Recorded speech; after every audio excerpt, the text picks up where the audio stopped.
Hey guys, it's Max. In front of me, I have two of Apple's brand new laptops. We have the 2020 MacBook Air that was released about a month ago, and Apple just updated their MacBook Pros. Unfortunately, there was no redesign. It looks identical as it did in the past, but we have some changes now. So we did this video a month ago, but in that video, we actually used the i5 MacBook Air.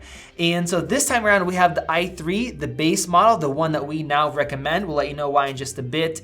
And in this video, we're not only going to be covering the displays, keyboards, performance, we're going to cover a lot more with some surprises that you guys probably don't know about. So let's go ahead and get started. We're going to start out with the exteriors, and you guys might notice that these look so similar, you really can't tell them apart. We're going to keep the MacBook Air on the left-hand side. One big change for 2020 is that both these laptops now come with Magic keyboards. So the Magic keyboards, they got rid of the butterfly keys that had very low travel. They weren't that reliable. We have more key travel now. The keyboard feels great. A lot of people bought MacBook Airs because of this keyboard. Now we have that with the MacBook Pro as well. Now above these keyboards, you guys do notice that we have a touch bar on the MacBook Pro. Some people like them. Your little icons can switch depending on what applications you have open, but other people really don't like them. Thankfully, our escape key is separate now, and then our fingerprint Touch ID sensor is on the side. So those changes are nice, but you get that the MacBook Pro with the Air. If you want to avoid that, you don't have to deal with it. Below, our touchpads are pretty much the same. And looking at it from the open position, they look very similar, but there is one difference. The MacBook Air has its iconic wedge shape where it gets very thin at the bottom here. And that means that for long typing sessions, you don't end up getting, a little bit of pressure on your wrists from this boxy slate design of the MacBook Pro, just a little bit more comfortable. There's a couple more minor differences. The MacBook Pro's trackpad is actually just slightly larger, but not enough to notice.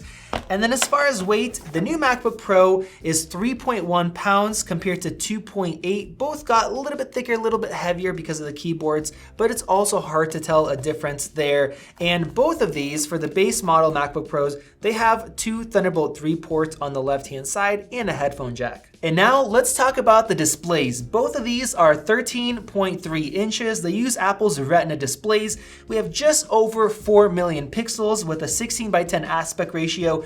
Great displays, but we do have some differences. The first difference is brightness. The MacBook Air comes with a display that's rated at 350 nits. Sometimes it scores closer to 400, whereas the MacBook Pro comes with a 500 nit brightness display. That means it is noticeably brighter, especially if you're outdoors where there's lots of reflections or in a bright room. If you work in those kind of scenarios often, the MacBook Pro is definitely ahead. And there's also a difference in color accuracy. If we take a look at this box, you'll see that the MacBook Air just has a solid color, whereas the MacBook Pro, you see the circle, you see the logo inside. That's because the MacBook Air doesn't support P3 wide colors, and this shade literally cannot be displayed on the MacBook Air screen. Now, that doesn't mean that the MacBook Air is inaccurate. For most people, it's fine, but the MacBook Pro can show about 25% more colors, and that is great if you're doing raw photo editing, you're doing video editing and things like that. Now, both of these MacBooks feature 720p webcams. This is the microphone and webcam quality from the 2020 13-inch MacBook Pro. And this is the webcam and microphone quality from the 2020 MacBook Air. You guys let me know if you noticed any differences in terms of microphone or video quality down in the comment section. And now it's time to compare the speakers. Go ahead and put on your best pair of headphones and let's take a listen.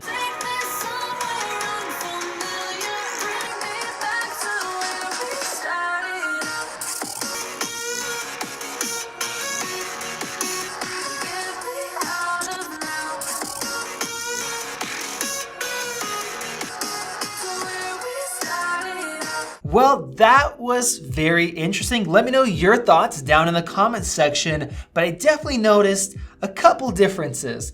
First off, the MacBook Pro does sound better. It has richer, deeper bass, maybe more full mids, sounds more balanced, but it's quieter. And that's weird because if you guys saw our previous comparison, the MacBook Pro was louder than the MacBook Air, but not anymore. So I don't know if they took the 2020s and they made the speakers a little bit quieter overall just so it sounds better like they did with the 16-inch MacBook Pros, or maybe there's a variance in machines, but this time around, the MacBook Air doesn't sound as good, but it definitely is louder. Let's start getting into performance, starting off with SSDs. Both have 256 gig SSDs. Even though they have the same size SSDs, the MacBook Pros are faster. The MacBook Air got just under 800, 779 write compared to 1100, and on the read, it got 1100, almost 1200 compared to 1600. So the capacities being the same doesn't mean that the speeds are the same. And now let's take a look at CPU performance. I have Geekbench 5 open right here. I'm gonna go ahead and hit run. And both of these machines with their base spec come with 8 gigs of RAM, which is great, but only the MacBook Air features Intel's latest 10th generation processors. The one in this machine is an i3 dual core, but I'll also give you performance numbers for the i5 quad core, which we tested previously. Whereas the MacBook Pro, even though this is a 2020, we still have the same 1.4 gigahertz i5 quad core that's an 8th gen. So it's multiple generations old now. Apple decided to stick with that. If you want a 10th gen CPU in the MacBook Pro, you have to spend at least $1,800. And we have our results, which are interesting. Even though this MacBook Air is a dual core i3, the single core performance is actually almost 15% higher than the quad core MacBook Pro. That's because of those 10th generation chips.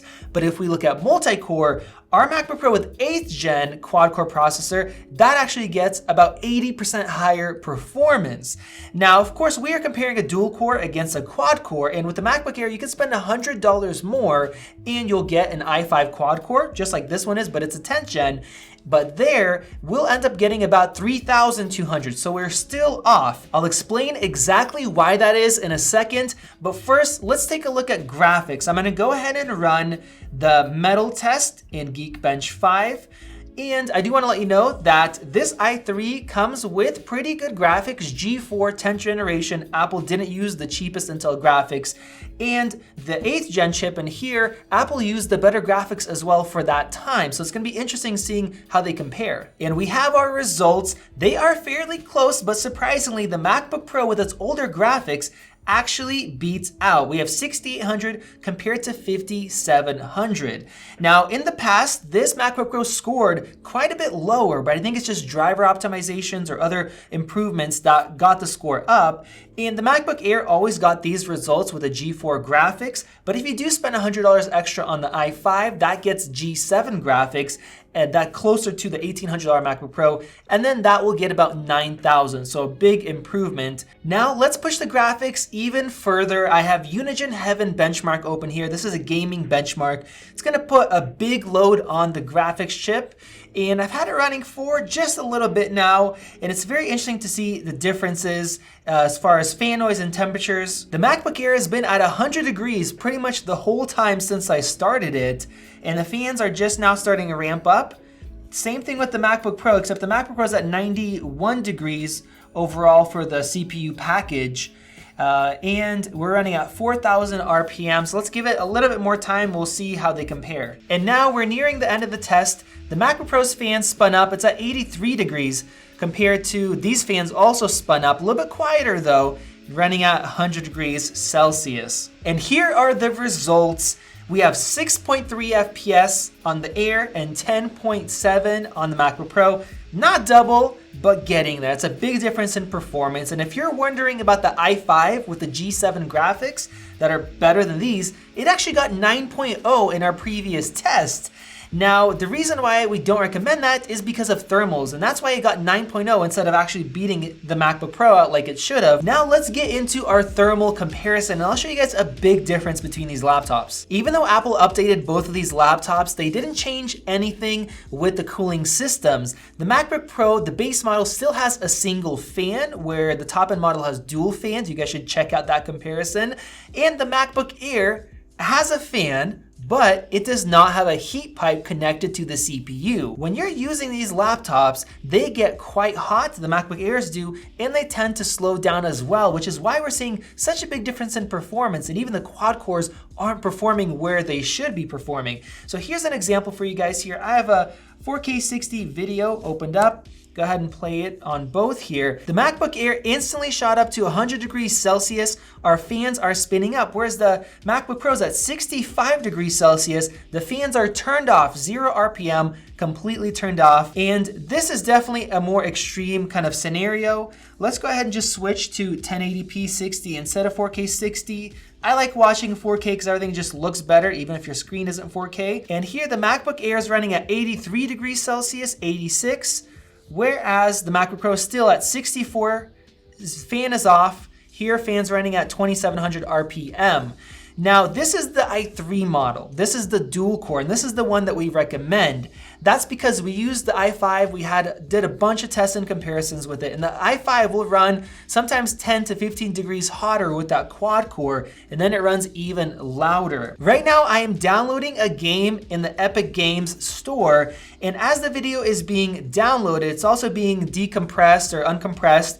And the MacBook Air instantly went up to 100 degrees Celsius and the fans are starting to spin up. This is even the dual core i3. And when we compare it to the MacBook Pro, we're running at 70 degrees Celsius. The fans are spinning at the lowest speed possible. Now, this is a medium to heavier task, but a lot of different tasks like this, the MacBook Air will start to heat up, and then the fans will kick up, and then they'll start to get a little bit annoying. I know a lot of you guys commented and mentioned during Zoom calls, the fan is running loud, and it's these medium kind of tasks that really make me want to push people towards the MacBook Pro now that we have the new keyboard. It's gonna stay cool, it's gonna stay silent for most things that you throw at it, whereas even the i3 with these medium tasks, it will heat up and it'll start to get louder. The i5 and i7 even louder. So with the MacBook Air, I would suggest the i3 if you don't like that fan noise. And now finally, let's put an even bigger load on it and we'll see the differences in temperatures and frequencies, and I'll also give you guys the performance from the quad core options on the MacBook Air and tell you guys why I don't recommend it. We're starting off the test here, and as you guys see, the MacBook Air actually hit about 18 watts only, not that high. The MacBook Pro hit 40 watts, just over. That's a big difference in wattage. And as far as the temps, the MacBook Air pretty much instantly hit 100 degrees Celsius. The MacBook Pro is about 85, a much slower, more gradual curve as far as temperatures. And frequencies, both are staying up, 2.7, 3.0. And keep in mind, this is a quad core, not a dual core. And now the MacBook Pro is about halfway done, maybe a little bit more so. Temperatures are at 95 degrees Celsius compared to 99, pretty much 100 on the MacBook Air. Running at 3 gigahertz quad core compared to 2.3, 2.2 dual core. An interesting thing to note is that the MacBook Air with the i5 quad core would be running at about 1.5 right now, much lower frequencies because of the heat. The MacBook Pro is using 25 watts compared to just 9 on the Air. And as far as fan noise, the MacBook Pro is at 7,000 RPMs now. The fans are kicked up really high to be able to maintain that 3.1 gigahertz quad core boost clock. Whereas the MacBook Air, it's running at 5,300. It's definitely quieter, and that's because we have the i3. When we tested this with the i5, it also was very loud. And finally, our results are finished with the MacBook Air. 619 points compared to 1,556. More than 2.5 times the performance for $300 difference in base price. Now, of course, you can get a quad core 10th gen with the MacBook Air. That actually got 919 points, even though it has twice as many cores. So you guys can see the difference in the thermal performance, having the extra headroom. Even with a less efficient older processor, that score is excellent. And now it's time to talk about prices and our final verdict. So we have a $300 price difference between these two machines in their base configurations, but that doesn't tell the whole story. Sure, our SSD is the same, our base RAM is the same, but if you're somebody who likes to have multiple programs open, lots of tabs, you might want to go up to 16 gigs of RAM. With the MacBook Air, that costs you $200, whereas with the MacBook Pro, that only costs you $100. And then if you want a little bit more performance, you don't want the i3 dual core, you want the i5 for the better graphics and the CPU, that's another $100.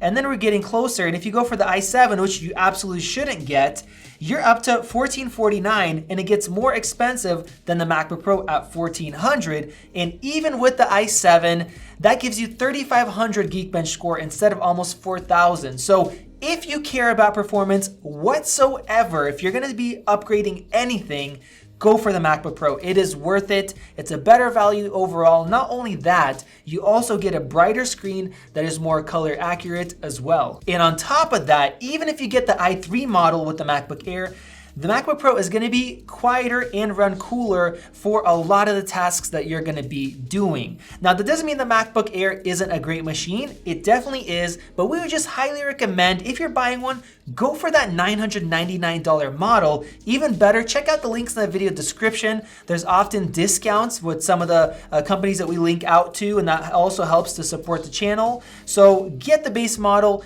use it, you'll be happy, as long as you don't need to have good performance. If you care about performance at all, go for the MacBook Pro, get that $1,300 spec, spend another $100 if you want 16 gigs of RAM, and you'll have a great performing machine with a nice new keyboard. And definitely don't go for the i7 for $300 on this one either. If you're gonna spend more money, upgrade more stuff, take a look at our video where we compare against the $1,800 spec. We'll have that linked right over there. There's a lot of small differences that you would not expect. Thank you guys for watching. Click that circle above to subscribe, and we'll see you in the next video.